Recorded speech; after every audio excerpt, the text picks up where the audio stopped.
Not enjoying it at the moment because Vitaly is killing me every single day. We're doing at least 10 sessions a week, which is brutal for the body, but that's the time, that's the period that we need to do it. So I'm guessing we're heading in the right direction, slowly feeling stronger and faster again, and a little bit faster, a little bit stronger as well. So I'm looking forward to opening the season, and let's see what all these work would propel me to.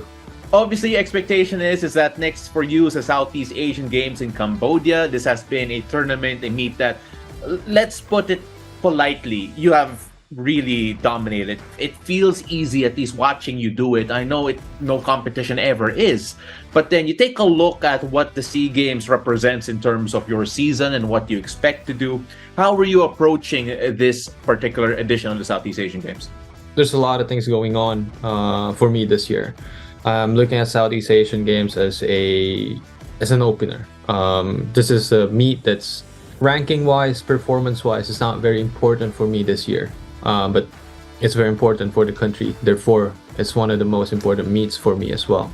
It's a meet that I've been doing quite often. I think it's going to be my 4th Southeast Asian Games. Every time I wear that vest, I need to show up. I need to be at the best possible way. But at the same time, I need to be smart on how my season's going to go. It's not a secret. I'm not going to be there 100%. It's not going to be where I'm like, okay, I'm jumping 590s. No, I'm not going to peak for the Southeast Asian Games. I'm going to be ready for it. That's how my coach and I agreed to plan this season, because if I decide to prepare for this, then Asian Games would then suffer at the later part of my season. It's important, definitely. I can promise I'll do my best and definitely aim for that win. I think the height really does not matter. It's the medals that the team Philippines is going to bring back to Philippines. So bring home the gold, and the rest is bonus. Mr. Lafferty, as we all know, always has high hopes for you, and he hopes that you would break your own personal record this season of 5.94. Obviously, that's what you're trying to build to, based on what you're telling me right now in terms of your training and how difficult it is. How realistic is that for you in the near future, knowing that Southeast Asian Games is probably going to be the start of your build-up to reach that goal? It depends on how preparation is going to be. So far right now, my body's really broken down. Like I'm really exhausted. We just ended the 3-week cycle right now, and if you ask me to jump right now, I wouldn't be able to jump high. So it's all in the matter of how my body recovers going into the Southeast Asian Games and how sharp I am with my technique. Right now, the way I approach Southeast Asian Games specifically is I want to win. So whatever height it would require, that would be the height that I need to jump. So hopefully not 590s, but I would still want to jump that. But the main goal is to win.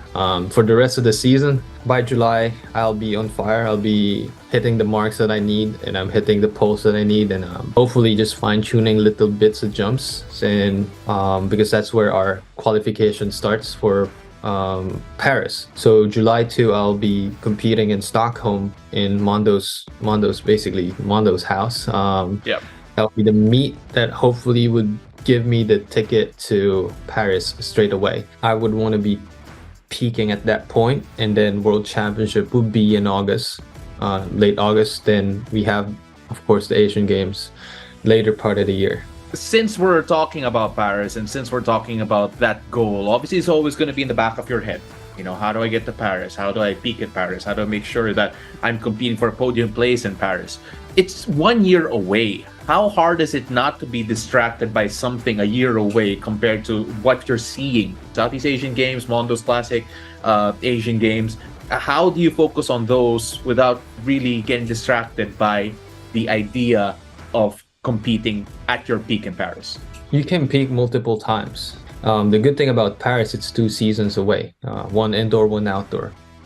This is going to be the last outdoor season before Paris. This is why, for me, it's pretty easy to segregate it, because I've been following the European season. So I need to peak this year anyhow, because we have the World Championship, we have the Asian Games. So that's the major competitions for me. That's what I'm eyeing on. That's what all these trainings are for.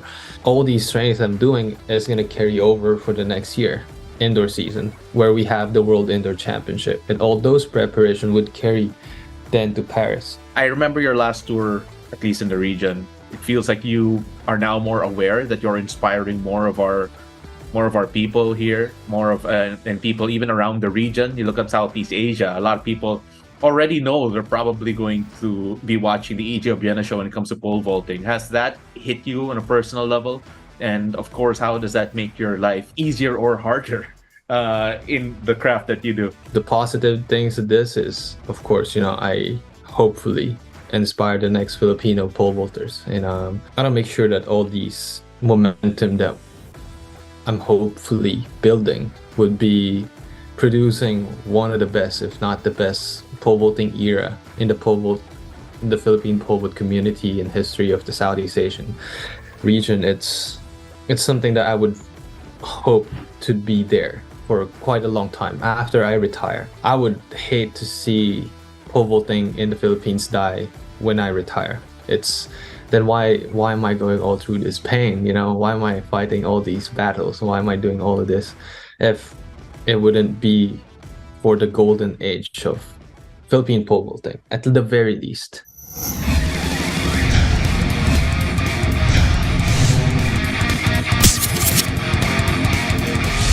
That was world number 3 pole vaulter EJ Obiena.